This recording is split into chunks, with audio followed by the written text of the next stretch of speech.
कई बार मनुष्य परिस्थितियों के कारण, हालातों के कारण या फिर भावनाओं में बहकर कुछ ऐसे फैसले कर देता है जिससे हमारे कर्म पर बुरा प्रभाव पड़ता है। हमें कर्म क्यों करना चाहिए? जैसा कि कृष्ण ने भी कहा है कि कर्म करो, फल की चिंता मत करो, लेकिन अच्छा कर्म करो, क्योंकि जैसा आप कर्म करोगे वैसा ही आपको फल भी प्राप्त होता है। इसी प्रकार एक बार हम सभी व्यक्ति को अपने काम बड़ी निष्ठा और निस्वार्थ भावना से करना चाहिए। भगवान शिव ने कहा है और कृष्ण ने भी कहा है कि कर्म करो लेकिन फल की चिंता मत करो, क्योंकि कर्म करना ही व्यक्ति के अधिकार में है, उसका फल नहीं।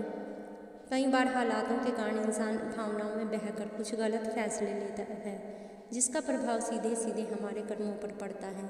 हमारे कर्म अच्छे या बुरे हो जाते हैं। ऐसी ही एक मोटिवेशन स्टोरी मैं आपको भगवान शिव की सुनाती हूँ। एक बार भगवान शंकर पृथ्वीवासियों पर कुपित हो गए और माता पार्वती को साक्षी मानकर संकल्प किया, जब तक पृथ्वीवासी नहीं सुधरेंगे तब तक वे शंख नहीं बजाएंगे। देव जानते थे कि शंकर भगवान शंख बजाएंगे तभी बरसात होगी। इससे घोर अकाल पड़ गया, पानी की एक बूंद तक नहीं बरसी, धरती पर त्राही त्राही मच गई। ऐसे में एक दिन भगवान शंकर पार्वती आकाश में विचरण कर रहे थे तो उन्होंने बड़ा अजीब दृश्य देखा कि एक किसान भरी दोपहर में और चिलचिलाती धूप में खेत की जुताई कर रहा था। पसीने में नहाया मगर अपनी धुन में बहुत मगन। जमीन पत्थर की तरह सख्त हो गई थी, फिर भी वह जी तोड़ मेहनत कर रहा था। उसकी आंखों में आत्मविश्वास था और उसके पसीने की बूंदों से उम्मीद टपक रही थी। भोलेनाथ व पार्वती बदले हुए वेश में आकाश से नीचे उतरे और उससे कहा, अरे भाई, तू क्यों बेकार कष्ट उठा रहा है? सूखी बंजर धरती पर केवल पसीने बहाने से खेती नहीं होती।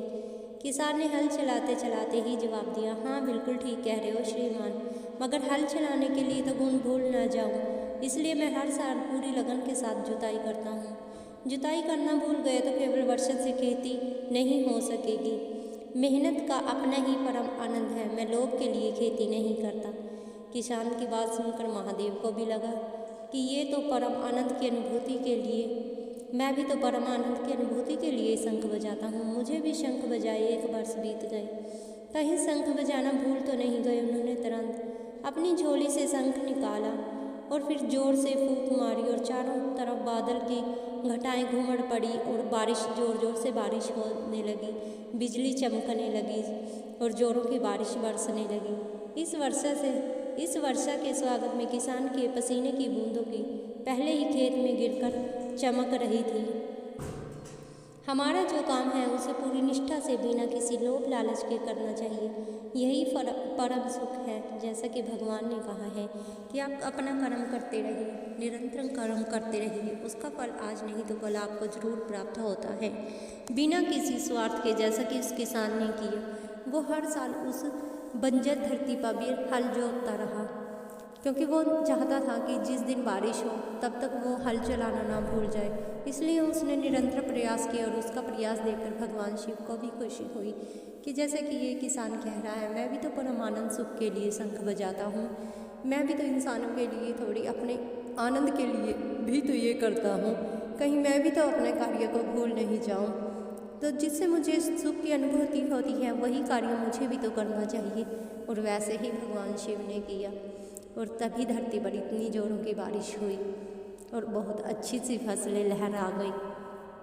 तो इसे कहते हैं एक मोटिवेशन सीख जो भगवान शिव या एक किसान ने भगवान शिव को भी दे दी कि आप अपना निरंतर कर्म करते रहे। वैसे तो वो भगवान है, सब कुछ जानते हैं, अनजान नहीं है, लेकिन कई बार इंसानों की देख रेख में उन्हें भी ये पता चलता है, उनकी गलती का एहसास उन्हें हो जाता है कि हाँ, जो गलती कर रहे हैं उसका सुधार हो जाए।